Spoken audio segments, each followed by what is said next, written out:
Hello दोस्तों, स्वागत है आप सभी लोगों का राजस्थान एकेडमी पर। मैं परवीन सिंह आप सभी लोगों के साथ में आज इस वीडियो के माध्यम से, जैसा कि आप सभी लोग जानते हैं, थंबनेल के अंदर देखा होगा, रीट पात्रता परीक्षा जो होती है, उस रीट पात्रता परीक्षा के अंतर्गत दो लेवल है, एक लेवल 1 और एक लेवल 2। तो लेवल 2 के लिए जो विद्यार्थी साइंस और मैथ से हैं, उनके लिए ये वीडियो बनाई जा रही है। साइंस मैथ्स का हम आज कंप्लीट सिलेबस डिस्कस करेंगे और आप सभी लोगों के लिए, जैसा कि हमने पहले भी आपके लिए कक्षाएं उपलब्ध करवाई थी, वैसे ही अब आगे भी आने वाली रीट के लिए हम कक्षाएं उपलब्ध करवाएंगे। ठीक है, 2018 में भी हमने आपके लिए क्लासें उपलब्ध करवा रखी है। आप यूट्यूब के ऊपर जाकर के देख सकते हैं ट्रायंगल वगैरह कितने अच्छे से पढ़ाया गया है। चलिए अब हम बात करते हैं हमारे अब 6 to 8 के लिए। सबसे पहले तो आपको बता दूं कि जो हमारे लेवल 2 होता है, रीट का लेवल 2, ये रीट का लेवल 2 होता है 6 to 8th क्लास के लिए। किसके लिए होता है? 6 to 8th क्लास। इस 6 to 8th क्लास के अंदर जो बीएड किए हुए विद्यार्थी है वो एप्लीकेबल होते हैं। ठीक है, ये ध्यान रखिएगा, क्योंकि हो सकता है कि कोई नया विद्यार्थी हो तो उसे पता नहीं हो लेवल 1 क्या होता है, लेवल 2 क्या होता है। और जो लेवल 1 है वो किसके लिए होता है? तो लेवल 1 होता है फर्स्ट टू फिफ्थ के लिए। ठीक है, और इसमें एप्लीकेबल होते हैं बीएसटीसी वाले। और इसके अंदर जो है, ये जो आप सुनते रहते हैं ना कि विवाद चल रहा है, विवाद चल रहा है, रीट का विवाद चल रहा है, वो विवाद यही चलता है कि ये कहते हैं हमको इसमें शामिल करो, ये कहते हैं हम इनको शामिल नहीं होने देंगे। ये मामला चलता रहता है, कभी शामिल होते हैं कभी नहीं होते हैं। ठीक है, हाँ, इसमें यहाँ पर बीएसटीसी के साथ में अगर आप जो है जैसे कि सीटेट वगैरह भी क्वालिफाई होते हैं तो एग्जाम दे सकते हैं। ठीक, अब देखिए हम बात करते हैं हमारे किसकी, तो लेवल 2 के अंदर जो बाल शिक्षा एवं शिक्षण विधियां जो आती है 30 नंबर की आपके आती है। कितने नंबर की आती है? 30 नंबर की आती है, जिसके अंदर आपको बाल विकास के बारे में पढ़ना है, व्यक्तिगत की जो आपकी विभिन्नताएं होती है उसका अर्थ, उसके प्रकार वो समझने हैं। ये सब आपको बीएड के अंदर पढ़ाया जाता है। व्यक्तित्व यानी पर्सनैलिटी, बुद्धि के बारे में पढ़ना है, फिर विविध जो हमारे अधिगमकर्ताओं की समझ होती है उनके बारे में पढ़ना है। इसके अलावा आपको अधिगम में आने वाली कठिनाइयों के बारे में, समायोजन के बारे में पढ़ना है, उसके कॉन्सेप्ट को समझना है, तरीके को समझना है। और जो हमारा समायोजन यानी एडजस्टमेंट होता है उसमें टीचर की क्या भूमिका रहती है, यानी रोल ऑफ टीचर क्या है, वो भी आपको बताना है। अधिगम का अर्थ, कॉन्सेप्ट, अधिगम को प्रभावित करने वाले कारक, अधिगम के सिद्धांत, जैसा कि आप पता है व्यवहारवाद है, फिर गेस्टाल्टवाद है, संज्ञानवाद है, निर्मितवाद है, इनके निहितार्थ वगैरह ये सब पढ़ना है। बच्चे सीखते कैसे हैं, अधिगम की प्रक्रियाएं, चिंतन, कल्पना, तर्क, ये सब पढ़ना है। अभिप्रेरणा पढ़नी है आपको। शिक्षण अधिगम की जो प्रक्रियाएं हैं, राष्ट्रीय पाठ्यक्रम रूपरेखा 2005 है ना, नेशनल करिकुलम फ्रेमवर्क जो है एनसीएफ 2005, उसके बारे में पढ़ना है। आकलन, मापन, मूल्यांकन, इन सभी के बारे में पढ़ना है। शिक्षा का अधिकार अधिनियम 2005 जो है उसमें टीचर की भूमिका क्या है, दायित्व क्या है, वो सब पढ़ना है। तो ये आप जो है आपको पता ही होगा, जो चाइल्ड साइकोलॉजी और जो टीचिंग मेथड्स होते हैं उसमें ये सब पढ़ते ही है, ये सब आपको पढ़ना है। ठीक है, हम इस पर ज्यादा फोकस नहीं करेंगे। हमारा टारगेट है हम जो हमारे साइंस और मैथ्स का पोर्शन है उसके ऊपर। तो मैं इसको थोड़ा सा जो है बड़ा कर देता हूं। ये कितने नंबर का आएगा, वहां से तो हमारी जरूरत है, बाकी की तो हमें कोई जरूरत नहीं है। तो देखिए, ये जो हमारे पास में पोर्शन है अब मुझे लगता है प्रॉपर दिखाई दे रहा होगा। जो मैथ्स वाला पोर्शन है और जो साइंस का पोर्शन है वो टोटल आपके 60 क्वेश्चंस को कवर अप करेगा और 60 ही मार्क्स को कवर अप करेगा। ठीक है, तो ये 60 मार्क्स का आपके पोर्शन रहेगा, जिसके अंदर गणित का जो पाठ्यक्रम है वो ये रहा। क्या क्या टॉपिक्स हैं वो मैं बता देता हूं, उसके बाद हम इस पर जो है बात करेंगे कैसे पढ़ना है, क्या करना है। पहला टॉपिक है आपके घातांक, जिसमें समान आधार की घातीय संख्याओं का गुणा करना, भाग देना, और जो घातांक के नियम होते हैं जैसे कि समान संख्याओं की घातें जुड़ जाती है। ठीक है, अगर जो है एक अलग संख्या उसकी घात और दूसरी अलग संख्या उसकी घात बराबर है तो वो संख्याएं क्या होती है, इस प्रकार से जीरो किसी की भी संख्या की घात बन जाए तो वो 1 हो जाती है, ऐसे कॉन्सेप्ट। फिर बीजीय व्यंजक, जिसके अंदर आपको बीजीय व्यंजकों का योग करना आना चाहिए। एल्जेब्रिक, जैसे कि आपका लिखा हुआ है कहीं पर x प्लस वाई, और इसमें अगर x माइनस वाई को जोड़ेंगे घटाएंगे तो क्या होता है, गुणा भाग करेंगे तो क्या होगा, वो आपको पता होना चाहिए। सर्व समीकाएं जो होती है, सर्व समीकाओं का मतलब जो आप एल्जेब्रा के फॉर्मूले पढ़ते हैं ना, कि ए प्लस बी का स्क्वायर क्या होगा, ए माइनस बी का स्क्वायर क्या होगा, a square minus b square क्या होगा, ए प्लस बी का क्यूब क्या होगा, ए माइनस बी का क्यूब क्या होगा, a square plus b square plus c square minus two a b c का वैल्यू क्या होता है, ये सब आपसे पूछा जाएगा। फिर गुणनखंड के बारे में पढ़ना है, जिसमें सरल बीजीय व्यंजकों के आपको गुणनखंड करने आने चाहिए। यानी कहीं पर अगर ये क्वाड्रेटिक इक्वेशन लिखी हुई है तो आप इसको तोड़ सकते हैं या नहीं, ये तोड़ना आपको आना चाहिए। समीकरणों के बारे में, एक घातीय समीकरण जो है वो आपको सॉल्व करनी आनी चाहिए, वो क्या होती है, कैसे कंपैरिजन होता है वगैरह। फिर वर्ग और वर्गमूल के बारे में, घन और घनमूल के बारे में।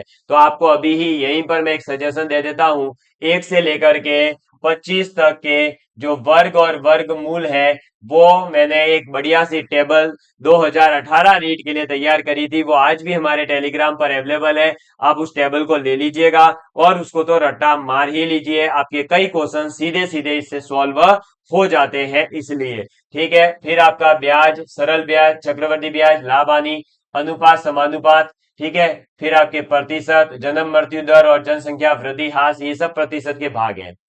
फिर आपके ये आ जाती है ज्योमेट्री वाला भाग, जिसमें रेखा, कोण, रेखाखंड, सरल, वक्र रेखाएं, कोणों के प्रकार, समतलीय आकृतियां जैसे त्रिभुज, त्रिभुजों की सर्वांग क्षमता, चतुर्भुज, वृत्त और बहुभुज के बारे में पढ़ना है। समतलीय आकृतियों का क्षेत्रफल और परिमाप, जिसमें आपके त्रिभुज है, आयत है, समांतर चतुर्भुज है, समलंब चतुर्भुज है, इनके बारे में पढ़ना है। फिर पृष्ठ क्षेत्रफल और आयतन आपको ज्ञात करना आना चाहिए, घन, घनाभ, बल, जो आपके लंब वृत्तीय बेलन वगैरह होते हैं इनके। ठीक है, फिर आपको सांख्यिकी यानी स्टैटिक्स के बारे में आपको पता होना चाहिए। स्टैटिक्स में आपको क्या पढ़ना है, तो आंकड़ों का संग्रहण और वर्गीकरण, बारंबारता सारणी के बारे में, मिलान चिन्ह। हाँ, ये मिलान चिन्ह बहुत ज्यादा इंपॉर्टेंट है, इससे क्वेश्चन जो है आपके एग्जाम में अक्सर देखने को मिला ही है। स्तंभ बार जो है वो क्या होता है, लेखा चित्र, आयत लेखा चित्र, वृत्तीय ग्राफ कैसे बनते हैं, पाई चार्ट। क्लियर, ये सब आपका प्रायिकता। इसके बाद में ये आपका जो है थोड़ा सा गणित की जो टीचिंग मेथड है, जैसे कि गणित की प्रकृति क्या है, उसके अंदर तर्क शक्ति है, पाठ्यक्रम में गणित की महत्वता क्या है, आपकी गणित की भाषा क्या होती है, सामुदायिक गणित क्या होती है, मूल्यांकन कैसे करते हैं, उपचारात्मक शिक्षण कैसे होगा, जब गणित आप पढ़ाते हैं तो शिक्षण में क्या क्या समस्याएं आती है, इन सभी के बारे में आपको बताना है। ये सब कुछ जो है आपसे पूछा जाता है। ठीक, तो यहाँ पर अगर देखें तो ये जो है ये तो पूरा का पूरा आपके मैथ्स का भाग है, यानी कि आप नॉर्मली कोई भी कंपटीशन एग्जाम देंगे, न केवल रीट बल्कि इसके अलावा जो भी आप पढ़ेंगे, कोई भी एग्जाम देंगे, वह सभी जगह पर ये जो है आपके काम आती ही है। ठीक है, तो ये मैथ्स आपकी बहुत अच्छे से पढ़ाई जाएगी और ये अभी भी हमारे यूट्यूब पर ऑलरेडी अवेलेबल है। आपके लिए वापस से पात्रता परीक्षा के लिए पुनः रीट के लिए हमारे द्वारा क्लासेस लगाई जाएगी, वो भी फ्री ऑफ कॉस्ट। तो अभी ही आज ही इस चैनल को सब्सक्राइब कर लीजिएगा, भूलिएगा मत। ठीक है, चलो। इसके बाद में ये रहा पूरा विज्ञान का पोर्शन। विज्ञान के अंतर्गत आपके जो है क्या क्या पूछा जाएगा, तो सजीव और निर्जीव के बारे में, सूक्ष्म जीवों के बारे में, सजीव क्या होते हैं, मानव शरीर और स्वास्थ्य के बारे में, और जो जंतु प्रजनन होता है वो कैसे है, और किशोरावस्था, ये आपका बायोलॉजी का भाग रहेगा। इसके बाद में ये तो किसका भाग है, देखो ये स्टार्टिंग में बायोलॉजी, फिर आपके ये पूरा का पूरा भाग आपके फिजिक्स से आ जाता है। फिजिक्स आपको बहुत अच्छे से पढ़ाई जाएगी, क्योंकि मैं सेकंड ग्रेड के लिए, लैब असिस्टेंट के लिए, आईआईटी के लिए पढ़ा सकता हूं, तो यहाँ तो बहुत अच्छी पूछते हैं। बहुत मजा आएगा आपको फिजिक्स पढ़ने में, पहली बार आपको फील होगी फिजिक्स, ये बता देता हूँ। यांत्रिकी, मैकेनिक्स पढ़नी है, जिसमें बल, गति और ये सब पढ़ा जाता है। ठीक है, ताप और उष्मा के बारे में, थर्मोडायनेमिक्स मतलब की, फिर आपका प्रकाश और ध्वनि के बारे में, विद्युत और चुंबकत्व के बारे में, और विज्ञान में प्रौद्योगिकी। ये तो भैया साइंस एंड टेक्नोलॉजी तो बहुत अच्छे से पढ़ा रहे हैं ना, हर एग्जाम के लिए, आरएएस के लिए भी साइंस एंड टेक्नोलॉजी पढ़ाता हूं, तो यहाँ तो आपकी दिक्कत आने ही नहीं दूंगा मैं। ठीक है, फिर सौर मंडल, ये तो बढ़िया है, मस्त है, एकदम सिंपल सा चैप्टर है। ग्रहों के बारे में पूछता है, सूर्य से ग्रह की कितनी दूरी है न, पृथ्वी से कौन सा दूर है न, कौन से जुड़वा भाई बहन है, ऐसे क्वेश्चंस आते हैं। ठीक है, कौन सा रंग का है। फिर केमिस्ट्री आपके पदार्थ की संरचना के बारे में, जिसमें परमाणु, अणु, परमाणु की संरचना, तत्व, यौगिक, मिश्रण, ये सब क्या होते हैं, महत्वपूर्ण यौगिकों के बारे में आपको पढ़ना है, इनकी खोज किसने करी, कब करी, ये सब आपके आते हैं। फिर आपके इनके प्रतीक जो है वो याद होने चाहिए। तत्वों के प्रतीक अभी से ही रट्टा मारना शुरू कर दो, 1 से लेकर 30 तक तो कम से कम, ठीक है। चलो, इसके बाद में रासायनिक सूत्र आपको कैसे लिखते हैं, रासायनिक समीकरण कैसे लिखते हैं, भौतिक और रासायनिक परिवर्तन, अरे 1000 बार पढ़ा रखा है, यूट्यूब पे मेरे 15 वीडियो अवेलेबल होंगे भौतिक और रासायनिक परिवर्तन के पूरी डिटेल में। आप वहां जाकर के भी अभी से ही पढ़ना चाहो तो पढ़ सकते हो। रासायनिक पदार्थों में आपको ऑक्साइड्स के बारे में पढ़ना है, हरित गैस जो प्रभाव है उसके बारे में, हाइड्रोकार्बन के बारे में, अम्ल, सार, लवण, ऑक्सीजन गैस, नाइट्रोजन चक्र, कोयला, पेट्रोलियम, प्राकृतिक गैस, इन सभी के बारे में पढ़ना है। इसके बाद में आपका कृषि से रिलेटेड भी क्वेश्चन आपसे पूछा जाता है, जिसमें कृषि की पद्धतियां कौन कौन सी है, फसलों के प्रकार और उदाहरण कौन से हैं, विज्ञान की संरचना और नवाचार विज्ञान में क्या किया जा सकता है, ये आपको पढ़ना है। अब लेकिन यहाँ पर स्पष्ट बता दूं, यहाँ एक सीधी सी बात लिखी हुई है कि जो प्रश्न आएंगे उनका मापदंड जो है वो तो 6 टू लेकर के 8th क्लास जो है उसमें जो आरबीएससी के द्वारा निर्धारित पाठ्यक्रम है उसके अनुरूप रहेगा, लेकिन उसका कठिनाई स्तर जो है वो आपका 12th लेवल तक का रहता है। यानी आपको सीधे सीधे से ये सभी टॉपिक 12th लेवल तक के तैयार करने पड़ेंगे। समझ में आई बात, थोड़ा सा डिफिकल्ट लेवल रहेगा। अब हम ये देखते हैं कि हमें ये पोर्शन कैसे तैयार करना है। तो देखिए, इस पोर्शन के लिए सबसे पहले हम बात करते हैं गणित की। तो गणित के अंदर आपको जो पढ़ाया जाएगा वो क्लासेस डेली अटेंड करनी है, और उन क्लासेस के बाद में आपको नोट्स बनाने हैं। क्या करना है, क्लासेस अटेंड करनी है, नोट्स बनाने हैं। उसके बाद में आप अपनी प्रैक्टिस के लिए अपनी इच्छा अनुसार कोई क्वेश्चन बुक वगैरह खरीदते हैं तो आपकी इच्छा, अदरवाइज हम तो आपको अवेलेबल करवाएंगे ही। अब जो प्रैक्टिस करनी है वो हमारे साथ तो करनी ही है लाइव, साथ ही साथ आपको खुद को भी प्रैक्टिस करनी पड़ेगी। समझ में आ गई बात, मतलब खुद से भी ज्यादा से ज्यादा प्रैक्टिस करनी है, तभी गणित अच्छी बनेगी। इसके अलावा शिक्षण विधि में तो आपको पता ही है, नोट्स आप रट्टा मारिए, और फिर ये जब सब हो जाए तो आप पीवाईक्यू करिए। तो आपको शिक्षण विधि में कैसे क्वेश्चन पूछे हैं, और ब्याज से कैसा क्वेश्चन पूछा है, प्रतिशत से कैसा क्वेश्चन पूछा है, ये सब चीजें आपके क्लियर होती जाएगी। क्लियर है, तो गणित को तैयार करने के लिए सबसे पहले हमें क्लासेस अटेंड करनी होगी। अब हमारी जो क्लासेस है वो पहले थी तो प्लेलिस्ट हो सकता है नहीं अवेलेबल हो, लेकिन क्लासेस अवेलेबल है आज भी यूट्यूब पर। तो थोड़ा सा पीछे जाकर सर्च करेंगे, या REET level 2 maths Rajasthan academy Sirohi लिखिए, या प्रवीण सर लिखिए, तो मेरी क्लासेस आ जाएगी सभी, ठीक है। फिर वहां से नोट्स बना लीजिए, अभी से ही पढ़ना है तो, है ना। बाकी हमारे आपके लिए जो है, हमारे स्तर से आपके लिए पूरी अभी प्लानिंग करना शुरू कर देंगे और आपको क्लासेस अवेलेबल करवा देंगे। बाकी पूरा कोर्स अवेलेबल ऑलरेडी है। हाँ, अब बात करता हूं साइंस के लिए। दूसरे नंबर पर कौन सी सब्जेक्ट है हमारे को तैयार करनी है, साइंस।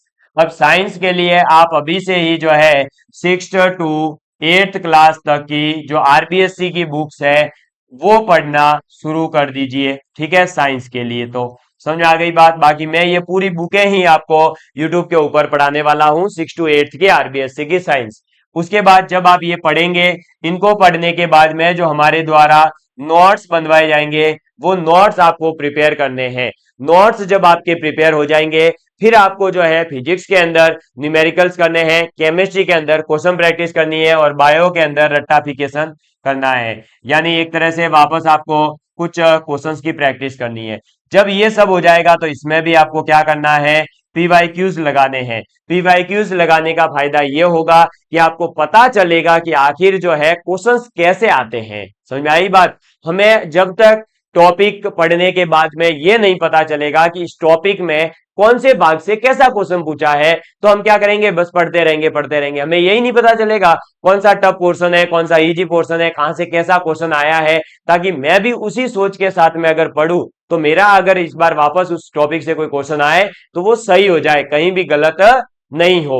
तो आपको पूरी तरह से विश्वास दिलाता हूं कि अगर आप हमारे साथ में जुड़े रहेंगे तो आपको निश्चित रूप से ही मैथ्स और साइंस के अंदर तो बल्ले बल्ले करवा दी जाएगी, क्योंकि हमारे द्वारा अलग अलग एग्जाम्स के लिए, सेकंड ग्रेड के लिए आपको क्लासेस उपलब्ध करवाई जा रही है। आप देख लीजिए, रीट के लिए पूरा कोर्स अवेलेबल है, आप क्लासेस देखिए, आपको पता चल जाएगा कि हाँ वाकई में किस लेवल से पढ़ाया जाता है। बिल्कुल जीरो से शुरू करते हैं हर चीज को, और एकदम एडवांस लेवल तक, और उस एग्जाम के अंदर पूछे गए क्वेश्चन से भी एक स्टेप आगे तक ले जाकर के आपको पढ़ाया जाता है। फिजिक्स के न्यूमेरिकल करने में आपको समस्या आती हो तो अब आपकी समस्या नहीं आएगी, क्योंकि 12वीं पास लैब असिस्टेंट एलडीसी की तैयारी करने वाले जब न्यूमेरिकल कर लेते हैं तो आप तो यूं करोगे, क्योंकि आप तो बीएड करके आए हुए विद्यार्थी है, आपने बीएससी कर रखी होगी, तो आपका एक लेवल जो है उनसे अपर है, तो आप इजीली समझ जाएंगे, और आपके लिए ट्रिक्स वगैरह सब कुछ बेसब्री से इंतजार कर रही है। चलिए मिलते हैं अब क्लासेस के अंदर, कैसे तैयारी करनी है, क्या पढ़ना है वो बता दिया। जो नए विद्यार्थी है उनको इस सिलेबस को अच्छे से प्रिंट आउट निकलवा लेना, ये आपके लिए पूरा सिलेबस टेलीग्राम पर हमारे अवेलेबल है। Telegram channel Rajasthan academy Sirohi नाम से है, अभी ही ज्वाइन कर लीजिएगा। ठीक, धन्यवाद।